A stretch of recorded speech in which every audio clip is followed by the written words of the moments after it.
ঘুষ বাণিজ্য, আগে টোকেন মানি পরে কাজ, আছে অফিস প্রধানের ব্যক্তিগত কর্মী বাহিনী। এমন গুরুতর অভিযোগ উঠেছে ঢাকা ইপিজেড এর কাস্টমস বন্ড কমিশনারেট অফিসের সহকারী কমিশনারের বিরুদ্ধে। উপায় না পেয়ে কর্মবিরতিতে নেমেছে customs clearing and forwarding C&F agent ও ব্যবসায়ীরা। কাস্টমসের নারী কর্মকর্তা এভাবেই তেরে যান, সাথে লাঠি হাতে কয়েকজন। সম্প্রতি সাভারে ঢাকা ইপিজেটের C&F এজেন্টের লোকজনের উপর এভাবেই তেরে যাওয়ার অভিযোগ উঠেছে কাস্টমসের সহকারী কমিশনার নুন্নাহার সিদ্দিকার বিরুদ্ধে। ঘুষ বাণিজ্য সহ নানা অনিয়মের অভিযোগ তুলে কর্মকর্তার অপসারণের দাবিতে 9 জুলাই থেকে কর্মবিরতির ডাক দেয় C&F এজেন্ট ও ব্যবসায়ীরা। একটা লোকের প্রতি যখনই মানুষ অসুস্থ হয়ে যায়, মানে কাজ করতে না পারে, সবাই বিরক্ত বোধ করে, তখন কিন্তু আন্দোলন করে। তার বিরুদ্ধে আসলে কি বলবো, তার বিরুদ্ধে বলার অভিযোগের শেষ নাই। কাজ শুরু থেকে প্রত্যেকটা ফাইল শুরু করলে 3 দিন 4 দিন পর্যন্ত ওয়েট করা। তার রুমে ঢুকতে গেলে 3 দিন 4 দিন পর্যন্ত 3 ঘন্টা বসে থাকছি, অপেক্ষা করছি, তার রুমে ঢোকা যাবে না, তার সাথে কোনো কথাই বলা যাবে না। আমাদের কাছে অধিকার আছে, আমরা তো মানুষ। একটা মহিলা মানুষ এসে লাঠি নিয়ে আসে, তাকে মানুষের কেন করবে, এমন ঘটনা ঘটছে, এখানে ভিডিও আছে, দেখাইতে পারবো। আমাদের পার পেপার অনুযায়ী একটা নির্দিষ্ট একটা ঘুষের টাকা ওদেরকে দিতে হয়। এই টাকাটা নির্ধারিত করে 300 টাকা একটা প্যাকেজ। টাকাটা এসি ম্যাডামের নির্দেশে এই কাজগুলো হচ্ছে। ইভেন হচ্ছে আমাদের কাছে অ্যাডভান্স দিচ্ছে টাকাগুলো। কাজ হলে হোক না হলে, টাইম শেষ, তাদের হচ্ছে আপনার অফিস ওয়ার্ক শেষ, তারা চলে যাচ্ছে। আমাদের কাজ হলে হোক না হলে না হোক। আমাদের C&F এর যে ডকুমেন্ট আছে, ডকুমেন্ট পার পেপারে 300 টাকা ঘুষ, যেটাকে বলি স্লিপ মানি না মারি। উনি এখানে করতেছেন ওটা এসি ম্যাডামের লোক পার্সোনাল, উনি তো কাস্টমার কোনো নিয়োগের কোনো লোক না। এটিএন নিউজ তথ্য সংগ্রহে গেলে অফিসের হেল্প ডেস্কের আসনে দেখা মেলে সহকারী কমিশনারের গাড়ি চালক আসাদুল্লাহকে। চালক হয়ে কেন তিনি অফিসের ডেস্কের দায়িত্ব পালন করছেন?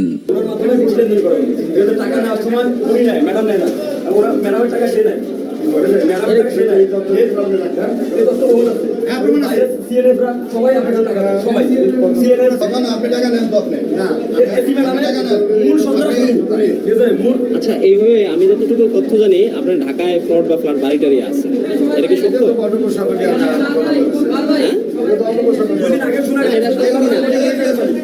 সহকারী কমিশনারের প্রভাবে সরকারি অফিসে ব্যক্তিগতভাবে আরিফ, রাসেল, মুরাদ ও মোস্তফা নামে 4 কর্মী দাপিয়ে বেড়ান।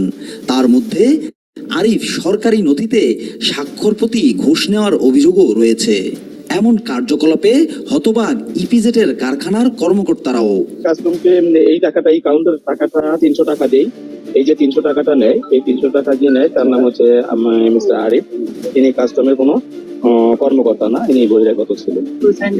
এটা নেওয়ার পরে আমাদের এই সিগনেচারটা করে, এই সিগনেচার যদি আমরা এইটা যদি নাম্বার না নিয়ে এসে, তাহলে আমাদের এই সিগনেচারটা করে দেবে। তার গাড়ি এমন ভাবে গাড়ি দিয়ে এখান থেকে বের করে দেওয়া হয়, সে না জানো কি একটা এসির থেকেও বেশি ক্ষমতা হলো তার ড্রাইভারের। আমার নিজের চোখে দেখা, মানে এই পর্যন্ত আমি দেখি নাই যে কাস্টমের একটা অফিসারের গাড়ি নিয়ে তার যে সঙ্গপঙ্গ আছে তারা খাইতে যায়। আমি আর তো কাজ করতে পারে নাই, বাট আমি নিজে দেখছি ওদের যে ফ্যামিলি সহ ড্রাইভার পিয়ন ওদের ফ্যামিলি সহ ওরা গাড়ি নিয়ে যে ইনভেস্টরে দেখাইতেছে। কাস্টমসের যে অফিসে এসি ম্যাডাম বসেন সেটা 3 তলায় একটা ছোট মসজিদ আছে, সেই মসজিদে আমি নামাজ পড়তে গেছি। প্রতিমধ্যে আমার কাস্টমসের এসি ম্যাডাম যে ড্রাইভার আছেন উনি আমাকে বললেন যে দেখেন, এই মসজিদে আমরা শুধু পার্সোনালি সবাই কাস্টমসের স্টাফ যারা শুধু তারাই নামাজ পড়ি, আপনি আজকে আসছেন করেন, এরপরে থেকে আর আসেন না। গণমাধ্যমের উপস্থিতি টের পেয়ে 4 জনই অফিস ছেড়ে পালায়। পাওয়া গেল তাদের একজন রাসেলকে। সহকারী কমিশনারের সাথে লাঠি হাতে সেই রাসেল নিজেকে এখন দাবি করলেন আনঅফিসিয়াল ঝাড়ুদার। কোথায় কাজ করেন, এটা কোথায়? কাস্টমে অফিসে আমরা ওই ঝাড়ু টাড়ু দিই, কাজ করি, নাস্তা টাস্তা দিই, সারে গো এই কাজ। আপনি এটা নিয়োগ দিয়েছেন কে? আমরা এমনি কাজ খুঁজতে পাইছি, স্যাররা আমাদের নিচে। বেতন দেয় কে? ওই আমাদের ওই স্যাররাই বেতন দেয়। কত টাকা বেতন পান? 500 টাকা বেতন। আপনাকে কোন স্যারে দেয়? আমাদের সাগর স্যার। কোনো ঘুষ লেনদেন হয় না? না স্যার, এই এতগুলো মানুষ মিথ্যা কথা বলে? আমি কেমনে বলবো স্যার, আমরা ঝাড়ু দিই, আমরা সাধারণ। আমি এরকম টাকা পয়সা ব্যাপারে কিছু জানি। আপনারা এরকম কয়জন কাজ করেন যারা আর সরকারি নিয়োগ পান নাই কিন্তু এমনি কাজ করেন? কয়জন? 4 জন। কে 4 জন? আরিফ আছে, আরিফ, মোস্তফা, আমি। নাম কি আপনার? নাম রাসেল। এখানে প্রতিদিন গড়ে সিএনডিএফ এর অন্তত 700 ফাইল জমা পড়ে। ফাইল প্রতি 300 টাকা হারে প্রতিদিন ঘুষ লেনদেনের পরিমাণ অন্তত 2 লাখ টাকা। এসব অভিযোগের বিষয়ে নিজেকে নির্দোষ দাবি করলেও আনুষ্ঠানিক কোনো বক্তব্য দেননি সহকারী কমিশনার নুরুন নাহার। তবে বিষয়গুলো নজরে এসেছে ঊর্ধ্বতন কর্মকর্তাদেরও। কেউ বলতে পারবে না যে আমার নামে কোনো মিথ্যা কথা। আমাকে যে অভিযোগই করুক সব মিথ্যা। ছেলের কথা বলতেছে বারবার। আমি সব ছেলেকে এখান থেকে বের করে দিচ্ছি, বাইরে যারা আছে সেল আছে, সব বের করে দিচ্ছি, এরা ছিল সব বের করে দিচ্ছি। আমরা সব পক্ষকে শুনছি, দেখছি, বুঝছি এবং আমরা প্রয়োজনীয় নিচ্ছি, পদক্ষেপ নিচ্ছি, যাতে প্রপার পরিবেশ থাকে এবং কাজের পরিচ্ছন্ন পরিবেশ থাকে এবং কাজগুলো যাতে হয় সেটি ইয়ে করা। তো আমরা সেটা লক্ষ্যে কাজ করছি। যদি মানে দেশের বাইরে কোনো লোক থাকার কথা না, আপনি বলছেন, আমরা তাহলে এটা বিষয়টা একটু খতিয়ে দেখি। দ্রুত এই সমস্যার সমাধান না হলে ডিইপিজেড এর সুনাম সহ স্বাভাবিক কাজের পরিবেশ পড়বে চ্যালেঞ্জের মুখে। কোটার কারণে নাগরিকদের মধ্যকার শ্রেণী বৈষম্য আরও প্রকট হবে, এবি পার্টি। কানেক্টিভিটির কথা বলে ভারতের স্বার্থ রক্ষাকারী একতরফা চুক্তিগুলোর কারণে জনমনে প্রতিনিয়ত ভারত বিরোধী ক্ষোভ বাড়বে এবং অন্যায্য কোটা পদ্ধতি পুনর্বহালের প্রক্রিয়ায় দেশের নাগরিকদের মধ্যকার শ্রেণী বৈষম্য প্রকট আকার ধারণ করবে বলে আশঙ্কা করেছে এবি পার্টি।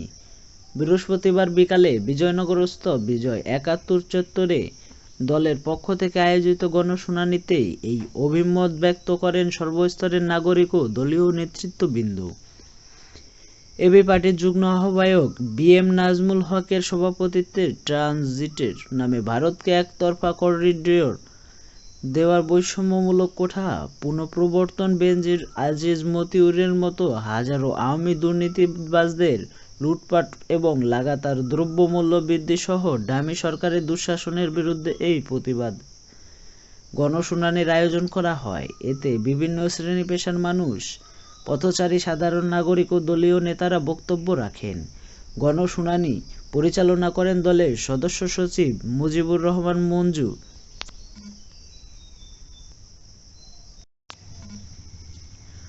কোটার কারণে নাগরিকদের মধ্যকার শ্রেণী বৈষম্য আরও প্রকট হবে, এবি পার্টি।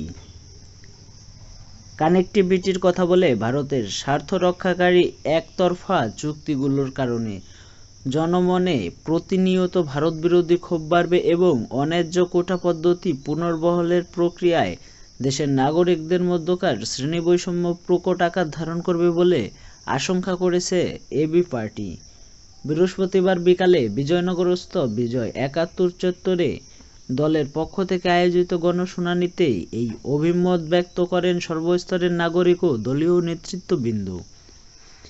এবি পার্টির যুগ্ম আহ্বায়ক বিএম নাজমুল হকের সভাপতিত্বে ট্রানজিটের নামে ভারতকে একতরফা করিডোর দেওয়ার বৈষম্যমূলক কোঠা পুনঃপ্রবর্তন বেনজির আজিজ মতিউরের মতো হাজারো আওয়ামী দুর্নীতিবাজদের লুটপাট এবং লাগাতার দ্রব্যমূল্য বৃদ্ধি সহ ডামি সরকারের দুঃশাসনের বিরুদ্ধে এই প্রতিবাদ গণশুনানির আয়োজন করা হয়। এতে বিভিন্ন শ্রেণী পেশার মানুষ, পথচারী, সাধারণ নাগরিক ও দলীয় নেতারা বক্তব্য রাখেন। গণশুনানি পরিচালনা করেন দলের সদস্য সচিব মুজিবুর রহমান মঞ্জু।